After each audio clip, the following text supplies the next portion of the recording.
মানুষ ভাবেন যে ধন অর্জন করা হলো অত্যন্ত গুরুত্বপূর্ণ। তিনি আজীবন ধন অর্জন করতে থাকেন, ধন অর্জন করার চেষ্টা করতে থাকেন। সে যাই হয়ে যাক না কেন, পরিশ্রম করতে থাকেন।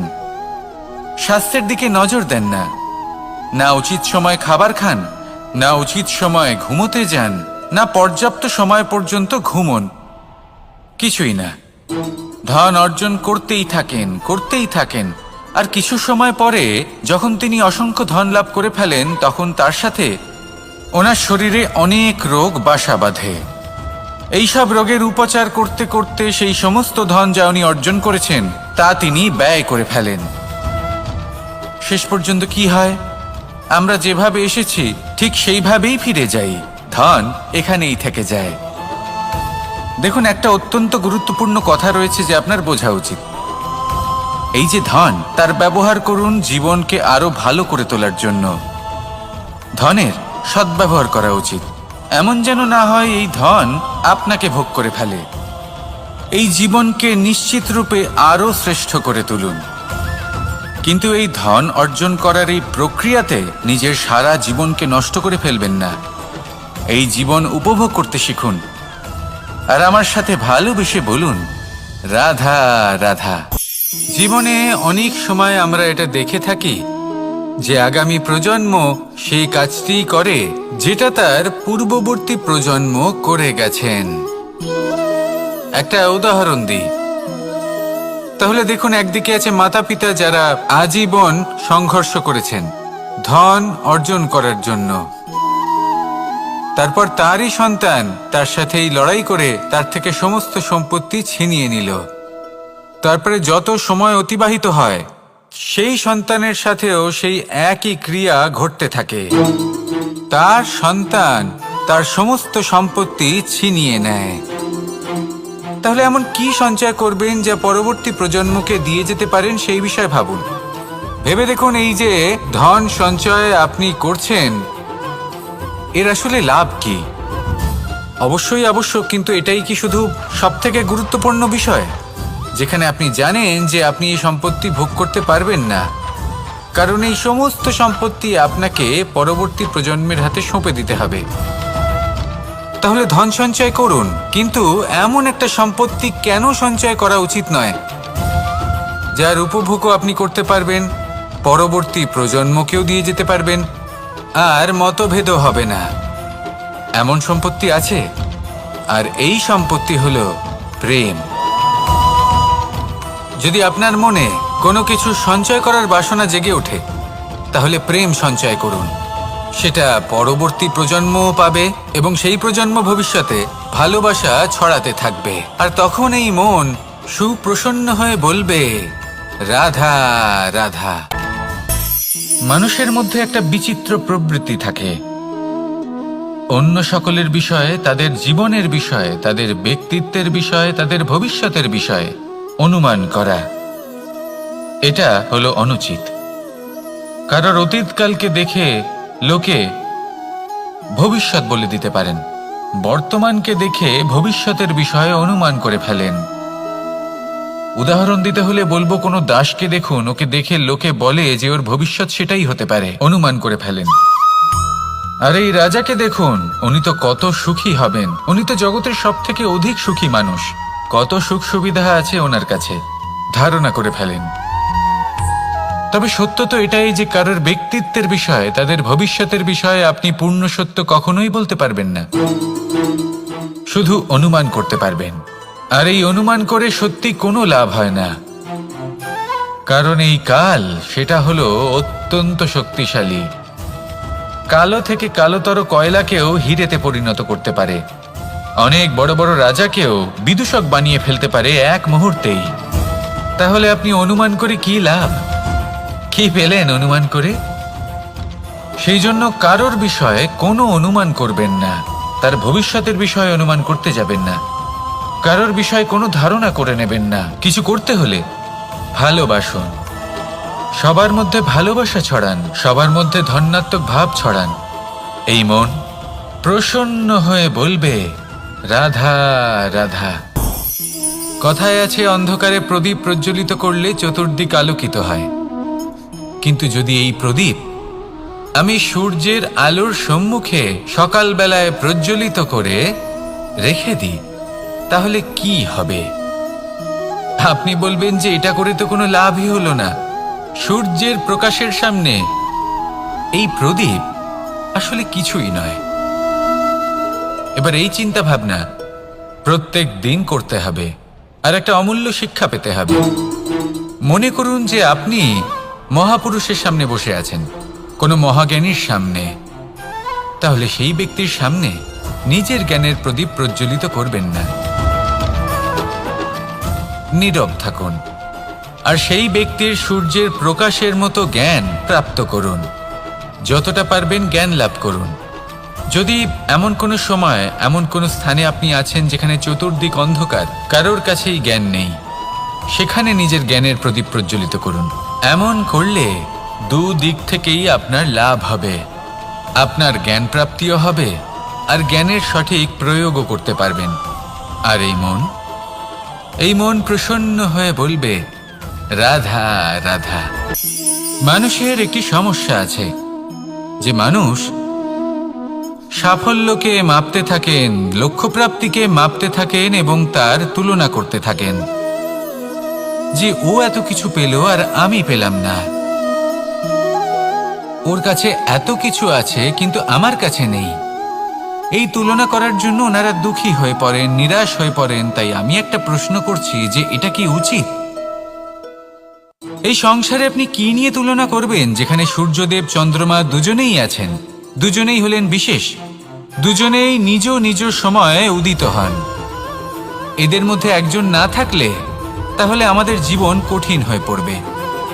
ঠিক সেইভাবেই আপনি যদি একটা বড় রেখা অঙ্কন করেন, তাহলে অন্য রেখাটি ছোট হয়ে পড়ে না, সে তেমনই থাকে যেমনটা সে ছিল। আপনার অস্তিত্ব কখনো ছোট বা বড় হতে পারে না।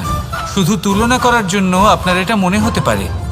যদি আপনি যুদ্ধ করতে চান, আপনার তলোয়ারের প্রয়োজন পড়বে। যদি বস্ত্র তৈরি করতে চান, এত বড় তলোয়ার দিয়ে কিছুই হবে না, তখন প্রয়োজন পড়বে একটা ছোট্ট সূচের। তাই তুলনা করবেন না, না নিজেকে ছোট মনে করবেন, না অন্য কাউকে। সবার সাথে সহযোগিতা করুন, আর যদি তুলনা করতেই হয় নিজের সাথে করুন, যে কাল আমি কেমন ব্যক্তি ছিলাম, আজ কি তার থেকে শ্রেষ্ঠ হয়ে উঠতে পেরেছি? ভেবে দেখুন ভবিষ্যতে গিয়ে আপনি কতটা শ্রেষ্ঠ ব্যক্তি হতে পারেন। আসুন আমার সাথে ভালোবেসে বলুন, রাধা রাধা। কেউ বলে জীবন খুব ক্ষণস্থায়ী, কেউ বলে জীবন হলো একটা সুন্দর স্বপ্নের মতো, আবার কেউ বলবে জীবন হলো এক কঠোর সত্য। কিন্তু জীবন আসলে কি? জীবন হলো আপনারই প্রতিবিম্ব, একটা দর্পণ। অর্থাৎ আপনি জীবনকে সেইভাবেই পাবেন যেরকম আপনি নিজেকে প্রতিপন্ন করবেন।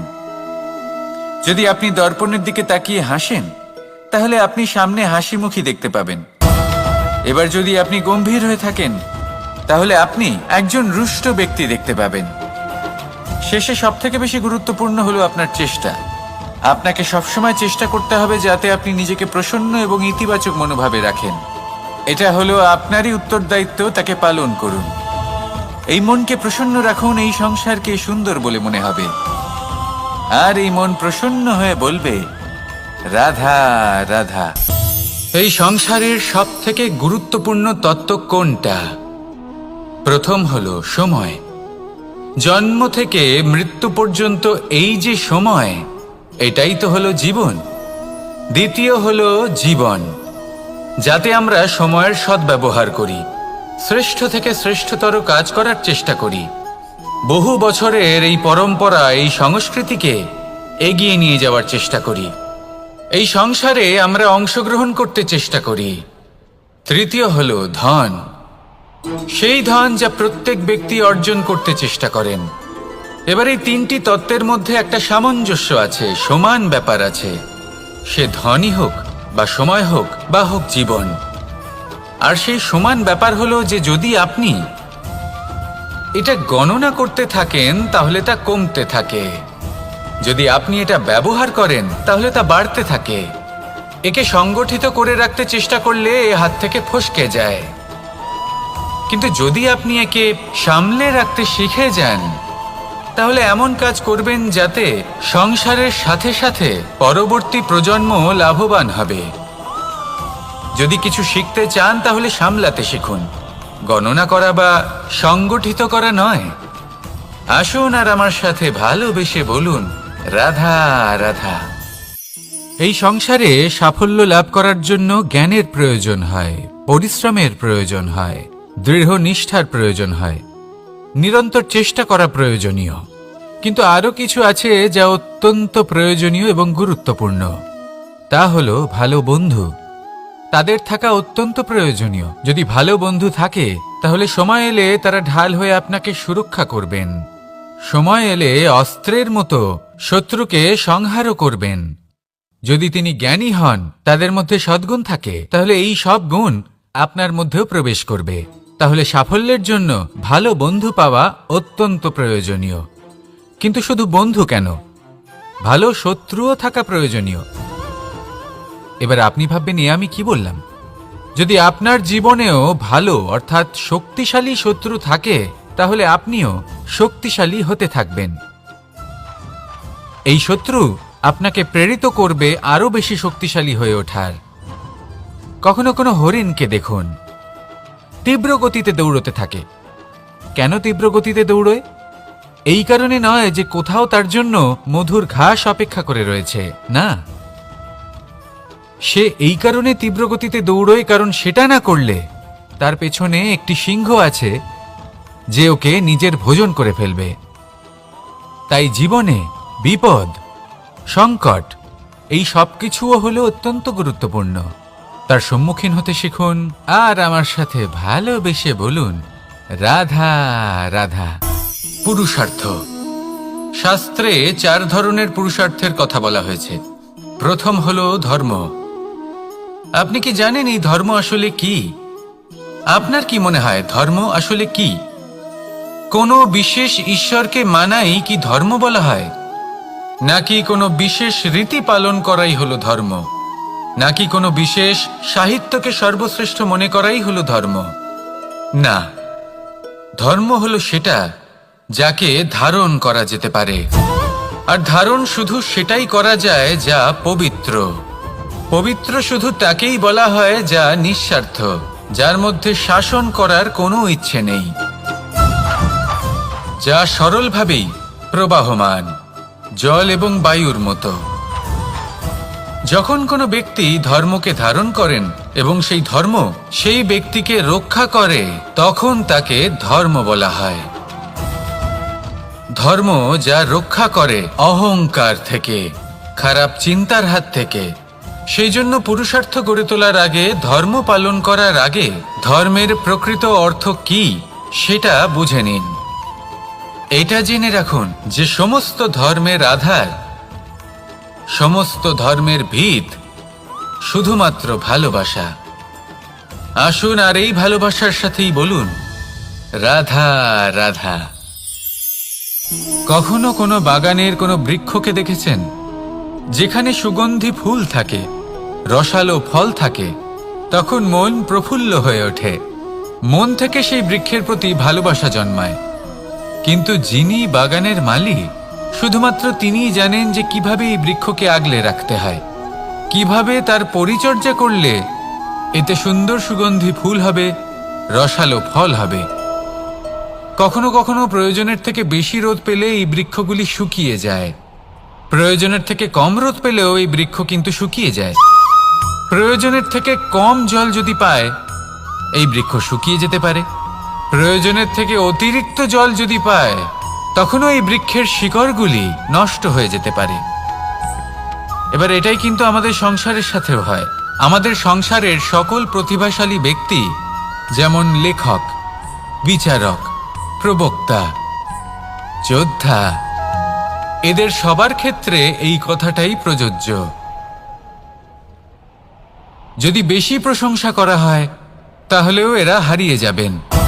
প্রয়োজনের থেকে বেশি যদি নিন্দা করা হয়, তখনও তারা নত হয়ে পড়বেন। তাহলে আপনি এদের রক্ষা করুন এবং নিজেদেরও। মনে রাখবেন একটা কথা, জেনে রাখুন কখন কোন নিন্দায় আপনি লজ্জিত হবেন না আর কখন কোন প্রশংসার দ্বারা নিজের মধ্যে অহংবোধ জাগ্রত করবেন না। এই মন সুপ্রসন্ন হয়ে বলবে, রাধা রাধা। এই সাগর কত বিশাল আকার, কখনো শান্ত কখনো উত্তাল, কিন্তু এই সাগরকে এত মহান কে করে তুলল? জল। এবার এই জলের যাত্রা দেখুন, সেটা কতটা কঠিন। এই জল সাগরে থাকে, সূর্য ওকে এতটা উত্তপ্ত করে তোলে যে এই জল নিজের অস্তিত্ব হারিয়ে ফেলে এবং বাষ্পে পরিণত হয়ে হাওয়ায় মিলিয়ে যায়। তারপরে আকাশে যায় আর নিজের অস্তিত্ব আবার হারিয়ে ফেলে, মেঘে পরিণত হয়। তারপর এই মেঘ কোথাও গিয়ে কোনো পর্বতে ধাক্কা খায়, তারপর আবার এই জল নিজের অস্তিত্ব হারায়। তারপরে বর্ষার রূপ ধারণ করে তা বর্ষিত হয়, বা কোনো পর্বতের চূড়ায় তার শিখরে বরফের রূপ ধারণ করে। তারপরে এই বর্ষা মাটির দিকে নিজের যাত্রা শুরু করে। এবার মাটিতে ঝরে পড়া এই বর্ষা স্রোতের আকার ধারণ করে এবং আস্তে আস্তে বইতে থাকে। এই নদীর আকার ধারণ করে এবং নদী রূপে বইতে বইতে পাথরে ধাক্কা খায় বা কোনো পর্বতে ধাক্কা খায়, আর তারপর এই নদী এসে সাগরে সমাহিত হয়ে যায়। নদীর এই জল আবারও নিজের অস্তিত্ব হারিয়ে ফেলে, কিন্তু এইবার সেই জল নিজেই সাগরে পরিণত হয়। এটা আমাদের সকলের জন্য একটা শিক্ষা যে এই সংসারে জীবন এবং সময়ের হলো এক অনন্ত যাত্রা। এই সংসারে যা কিছু আছে তার সূত্রপাত কোথাও একটা হবেই। সেই জন্য মৃত্যু এবং সমাপ্তির চিন্তা ত্যাগ করে দিন, আর যে সূত্রপাত আপনি লাভ করছেন তার আনন্দ উপভোগ করুন। ভেবে দেখুন আপনি কিভাবে শ্রেষ্ঠ কর্ম করতে পারেন যাতে এই সংসার এবং এই সমাজ, এই দুইয়ের মঙ্গল সম্ভব। আসুন আমার সাথে ভালোবেসে বলুন, রাধা রাধা। একটি নৌকা বিশাল একটি সাগরে ভেসে চলে, কখনো যাত্রীদের বা কখনো বিশাল বস্তুকে নিজের সাথে বহন করে নিয়ে চলে, এক স্থান থেকে অন্য স্থানে পৌঁছে দেয়। এই নৌকা কখনো সাগরে আটকে পড়ে বা কখনো ডুবে যেতেও পারে, কিন্তু এই নৌকা তখন ডুবে যায় না যখন এর আশেপাশে অধিক মাত্রায় জল থাকে। এটা তখন ডুবে যায় যখন ও নিজের আশেপাশের থাকা জলকে নিজের ভেতরে প্রবেশ করতে দেয়। যখন আস্তে আস্তে এই জল প্রবেশ করতে থাকে, নৌকা ভারী হতে থাকে আর আস্তে আস্তে ডুবে যায়। এটা আমাদের কাছে একটা শিক্ষা। হতেই পারে আমাদের এই সংসারে, আমাদের জীবনে আশেপাশে অনেক বেশি মাত্রায় নেতিবাচক শক্তি থাকবে, ঈর্ষা থাকবে, বিদ্বেষ, ঘৃণা বা ভয় থাকবে, কিন্তু মনের এই নৌকা শুধু তখনই ডুববে যখন আপনি এই নেতিবাচক শক্তিকে নিজের ভেতরে প্রবেশ করতে দেবেন। মনে রাখবেন, এই নেতিবাচক শক্তিকে কখনো নিজের মনে প্রবেশ করতে দেবেন না। প্রবেশ করলেও তাহলে যেন সে সেখানে কোনো স্থান না পায়। শুধু এই বিষয়টা খেয়াল রাখলে আপনার মনের এই নৌকা জীবনের এই সাগরে সব সময় ভেসে থাকবে, আর এই মন প্রসন্ন হয়ে বলবে, রাধা রাধা। যত শক্তিশালী এই মন, তত শক্তিশালী এই শরীরও। এই যে আমাদের শরীর, এটা আসলে কি?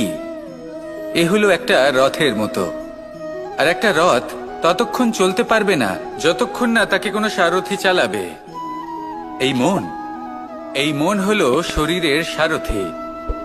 এবার ভাবুন, যদি এই সারথি শক্তিহীন হয়, দুর্বল হয়, তাহলে এই রথের কি হবে? এটা উচিত পথে চলতে পারবে না, উচিত গতিতে চলতে পারবে না, মন মতো স্থানে এটা পৌঁছতেও পারবে না। সেই জন্য মনের শক্তি অত্যন্ত প্রয়োজনীয়। এবার মনের শক্তি আমরা কোথা থেকে লাভ করি? দৃঢ়তার শক্তি থেকে। এবার এই শক্তি আমরা কিভাবে বাড়াতে পারি? আমরা প্রতিদিন কিছু নতুন স্থির করি, কিছু ছোট কিছু বড়, আর যেই আমরা নতুন কিছু পূর্ণ করি, আমাদের মনের শক্তি বেড়ে যায়। আর যদি পূর্ণ না করতে পারি, মনের শক্তি কমে যায়। একটা দেওয়ালের মতো ছোট ছোট ছোট ছোট শিলা আমরা একটার পর একটা স্থাপন করে একটা দেওয়াল তৈরি করি। এতগুলো পাথর যখন একত্রিত হয়ে যায়, তখন এমন এক দেওয়াল তৈরি হয় যাকে ভাঙা প্রায় অসম্ভব হয়ে দাঁড়ায়। সেরকমই হয় মন এবং দৃঢ়তা। ছোট ছোট কাজ করে নিজের লক্ষ্য পূর্ণ করুন। এই লক্ষ্য যদি পূর্ণ হয় তবে মনের শক্তি বাড়বে।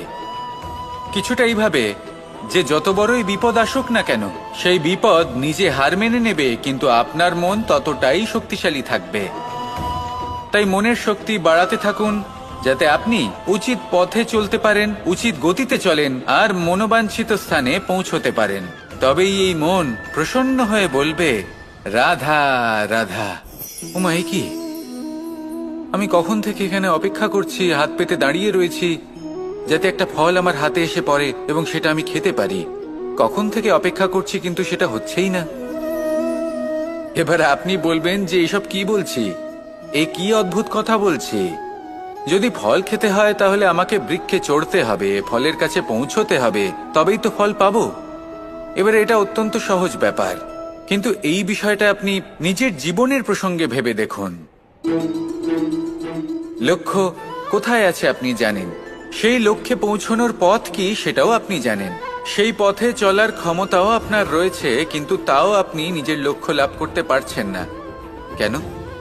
কারণ আপনি অপেক্ষা করছেন যে লক্ষ্য আপনার সামনে চলে আসবে, কিন্তু তা হয় না। লক্ষ্য সে যাই হোক না কেন, ধন হোক, প্রেম হোক, কোনো সম্মান হোক বা মোক্ষ হোক, যদি আপনি তার দিকে অগ্রসর না হন তাহলে ফল প্রাপ্তি অসম্ভব ব্যাপার, তা কোনোদিনই হবে না। সেই জন্য আপনার চোখের সামনে আপনি যদি নিজের লক্ষ্যকে দেখতে পান তাহলে উঠুন এবং সেই দিকে অগ্রসর হতে শুরু করুন।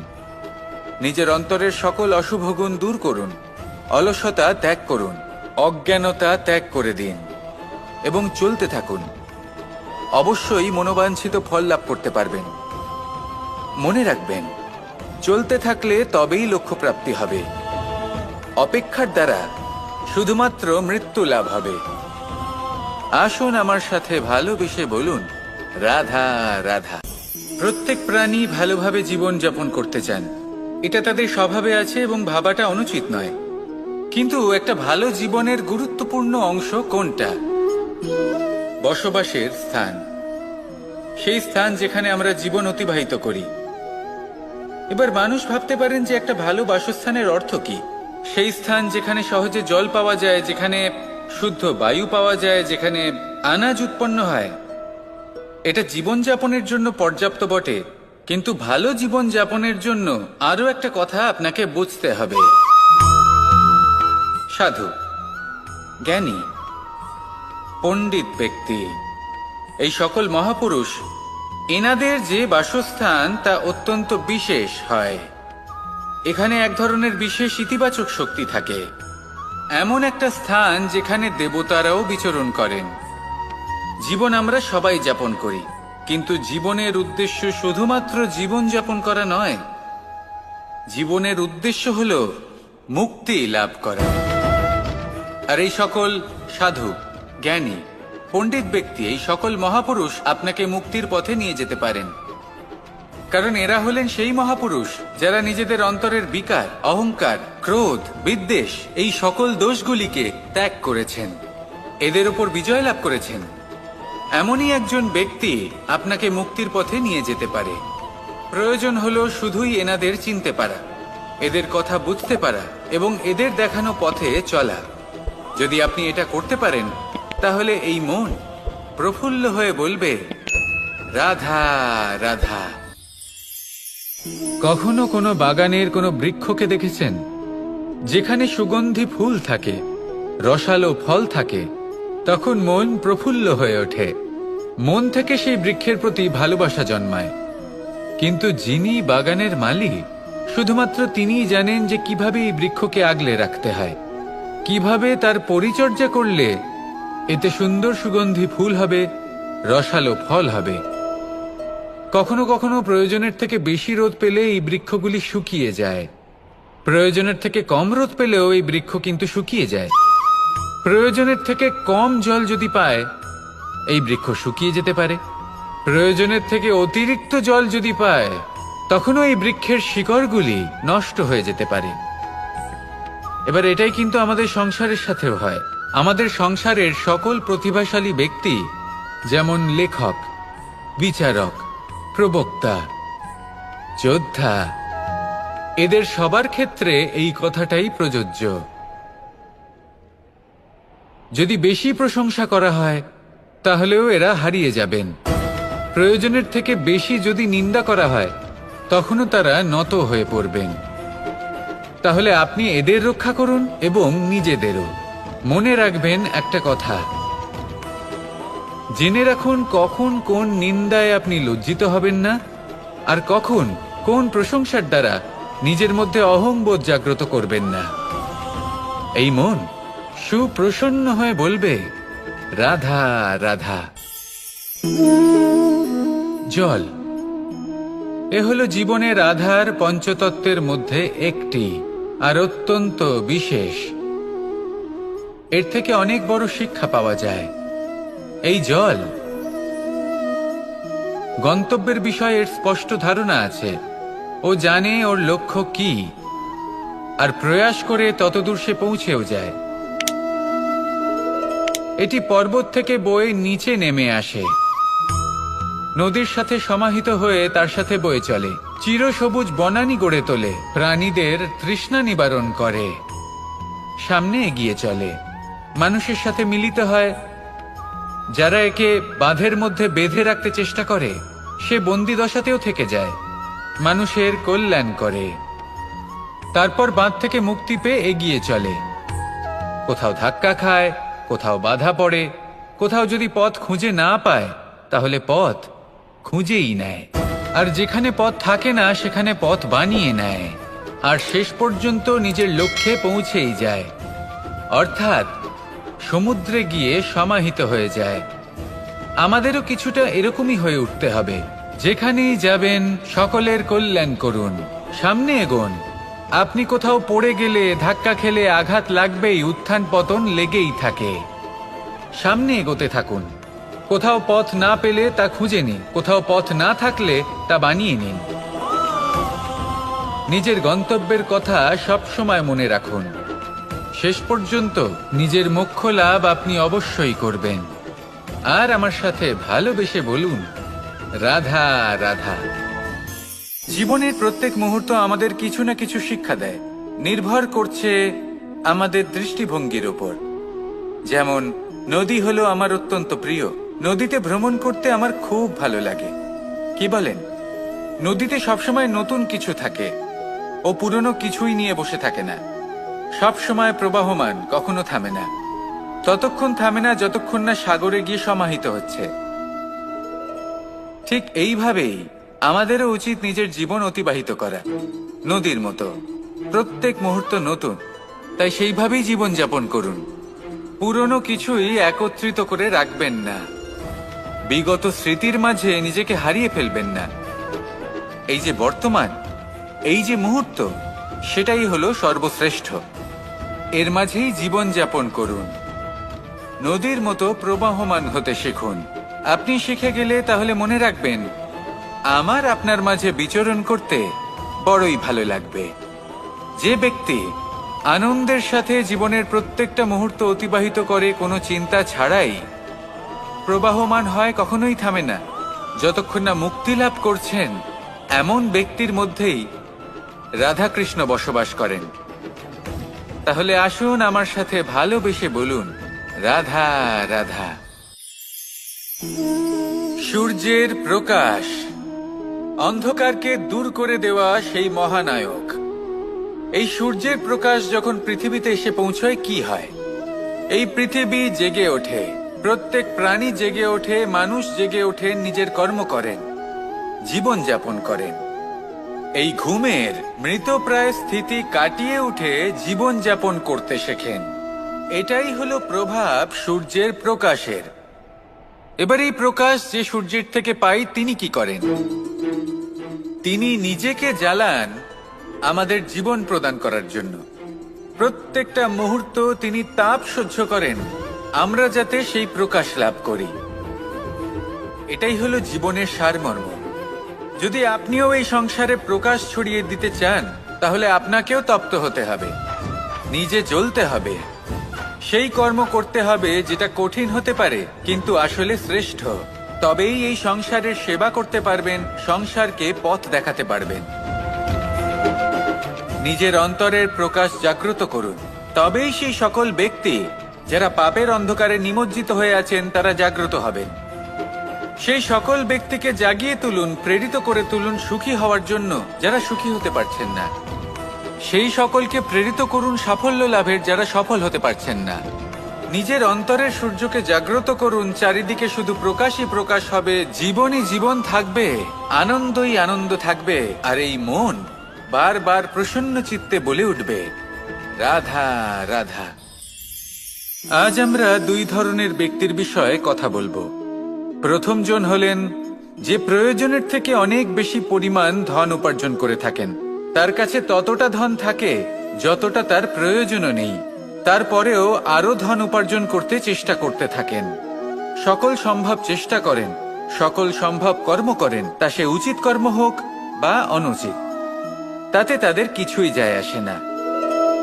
তারা শুধুই এই সংসারের সকল সুখ ভোগ করতে চান, সকল স্বাচ্ছন্দ্য লাভ করতে চান। আজীবন তারা প্রচেষ্টাই করতে থাকেন। এবার এই করতে গিয়ে তারা ভারাক্রান্ত হয়ে সমস্যার সম্মুখীন হন। এনাদের সমগ্র জীবন এই চেষ্টাতেই চলে যায়, জীবন যাপন করার বদলে।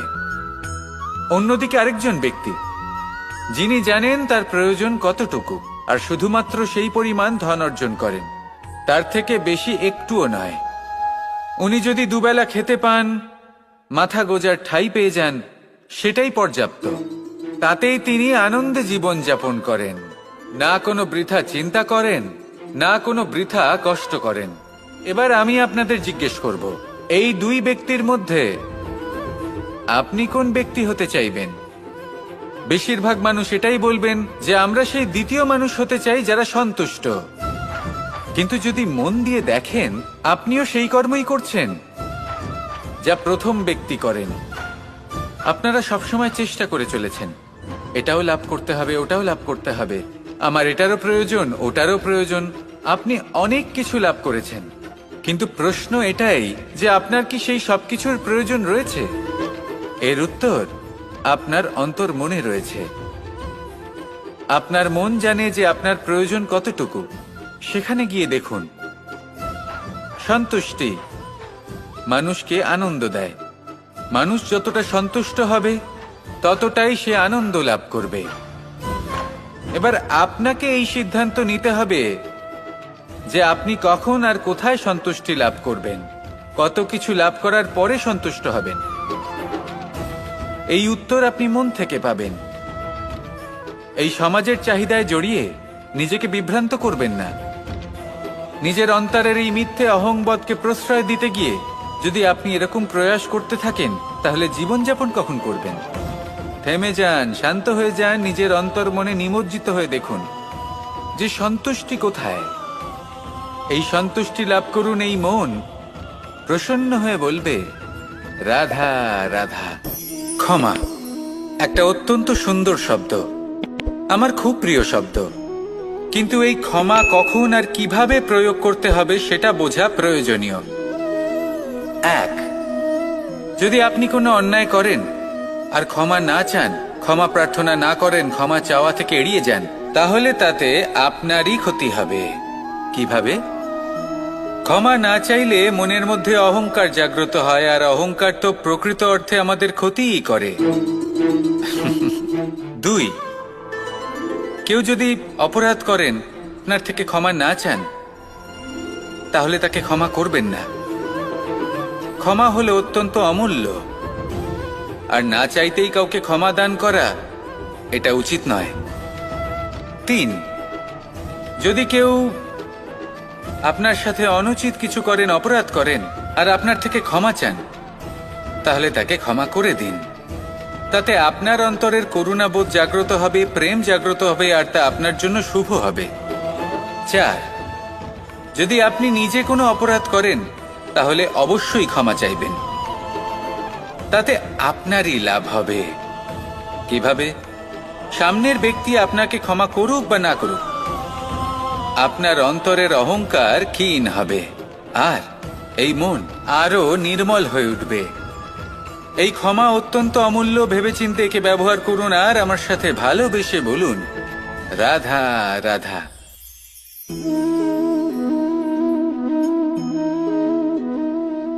ভোজনের দ্বারাই শরীর পুষ্টি লাভ করে। ছোটবেলা থেকে আজ পর্যন্ত যাই আপনার ভোজন হয়ে থাকুক, যাই আপনার আহার হয়ে থাকুক, সেই অনুসারেই আপনার শরীর গঠিত হয়েছে।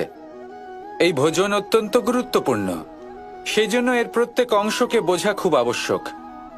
প্রথম অংশ, যে আমরা কি গ্রহণ করছি, এই ভোজন কোন স্থান থেকে আসছে সেটা বুঝুন। দ্বিতীয় অংশ, ভোজন কে বানাচ্ছেন। এই ভোজন সর্বশ্রেষ্ঠ তখনই হয় যখন মাতার হাতে তৈরি করা ভোজন হয়। কিন্তু যদি মাতার তৈরি করা ভোজন আপনি প্রাপ্ত নাও করতে পারেন, তাহলে সেই ব্যক্তির ভোজন তৈরি করা উচিত যিনি সাত্ত্বিক। তৃতীয় অংশ, কোন স্থানে আপনি ভোজন গ্রহণ করছেন। যে স্থানে আপনি ভোজন গ্রহণ করছেন তা সাত্ত্বিক হওয়া উচিত। তাহলে অত্যন্ত গুরুত্বপূর্ণ।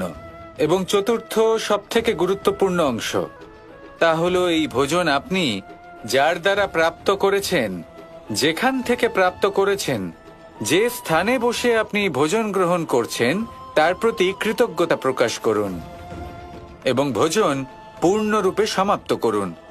তবেই এই ভোজন আপনাকে সুখী জীবন দান করবে, সুস্থ শরীর দেবে, আর এই মন তা সুপ্রসন্ন হয়ে বলবে, রাধা রাধা। আমি এখানে একা এই বনে বসে আছি, বাঁশি বাজাচ্ছি। কার জন্য? কে আছেন এখানে? কেউ নেই। আমার প্রজা, আমার রাজ্য, আমার পরিবার আমার থেকে অনেক দূরে আছেন। আমি এখানে একা এই বনে বসে এই আকাশের এই রঙের, গাছের এই সব ফলের, মাটির সুবাসের আনন্দ উপভোগ করছি। কেন? আমি হলাম দ্বারকাধীশ। এমন কি রাজকীয় বা ভৌতিক সুখ রয়েছে যা আমি ওখানে পেতে পারি না? সবকিছুই পেতে পারি, তাও এখানে বনে একা বসে আছি। কোন সুখ খুঁজে চলেছি? একা থাকার সুখ। আমরা প্রত্যেকদিন অনেক মানুষের সাথে, চিন্তাধারার সাথে, কর্মের সাথে, পরিস্থিতির সাথে, সুখ দুঃখের দ্বারা বেষ্টিত থাকি। জীবনের এই চক্রে আমরা জড়িয়ে পড়তে থাকি।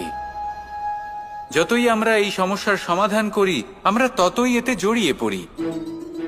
আমরা এতটাই জড়িয়ে পড়ি যে যখন আমরা আয়নায় নিজেদের দেখি, তখন আমরা নিজেদের চিনতেই পারি না। এমন মনে হয় যেন আমরা নিজেদের হারিয়ে ফেলেছি। সেই জন্য প্রত্যেক দিন আপনি কিছু সময় নিজের সাথে কাটান একান্তে। এটা অত্যন্ত আবশ্যক। নিজের অস্তিত্বের গভীরে গিয়ে দেখতে শিখুন, নিজেকে বুঝুন। অদ্ভুত শান্তির অনুভূতি হবে। যেমন এই বায়ু, এই বৃক্ষ, এই পুষ্প, এই নিসর্গ, এদের মতো আপনিও কখনো একলা হতে শিখুন। কখনো নিসর্গের একটা অংশ হয়ে দেখুন। এই মন প্রসন্ন হয়ে বলবে, রাধা রাধা। বাহ, পুষ্পের সুবাস আমার খুব ভালো লাগে। অত্যন্ত সুন্দর হয় এই পুষ্প। এইভাবে চারিদিকে পুষ্প দেখে মন আনন্দিত হয়ে ওঠে। এবার আপনারা ভেবে দেখুন, আমার চারিদিকে পুষ্প নয়, আগুন আছে। তাহলে কি হবে? আমার শরীর কি জ্বলে যাবে না? অবশ্যই জ্বলবে। শরীরকে কি আগুনের তাপ সহ্য করতে হবে না? অবশ্যই সহ্য করতে হবে। এটাই হলো প্রকৃতির নিয়ম। এই নিয়ম কিন্তু আমরা সবাই জানি, কিন্তু আমাদের মধ্যে বেশিরভাগ মানুষ এই বিভ্রান্তি নিয়ে বাঁচি যে এই যে প্রকৃতির নিয়ম, তা আমার উপর প্রযোজ্য নয়। তা কিন্তু নয়। আমাদের চতুর্দিকে এই যে নিসর্গ রয়েছে, আমরা তার কতটা ক্ষতি করি সেটা একবার ভেবে দেখুন। আমরা বনাঞ্চল জ্বালিয়ে দিই, বায়ু দূষিত করি, জল দূষিত করি, প্রাণীদের হত্যা আমরা করি। কেন? এই নিসর্গ আমরা নষ্ট করি, যদিও আমরা জানি যে আমরাও হলাম এই নিসর্গেরই অংশ। এবার দেখুন, শরীরের কোনো অংশে যদি আগুন ধরান, আস্তে আস্তে সমস্ত শরীরও জ্বলে যাবে। সেইভাবেই নিসর্গ যদি নষ্ট হয়ে যায়, তাহলে মনুষ্য জাতিও নষ্ট হয়ে যাবে। তাই এই যে নিসর্গ আপনি দেখছেন, এই পুষ্প, এই বৃক্ষ, বায়ু, জল, এদের সকলকে রক্ষা করুন, নষ্ট নয়। মনে রাখবেন, যদি নিসর্গ থাকে মানুষ থাকবে, যদি নিসর্গ থাকে তাহলেই জীবন থাকবে। আসুন আমার সাথে ভালোবেসে বলুন, রাধা রাধা।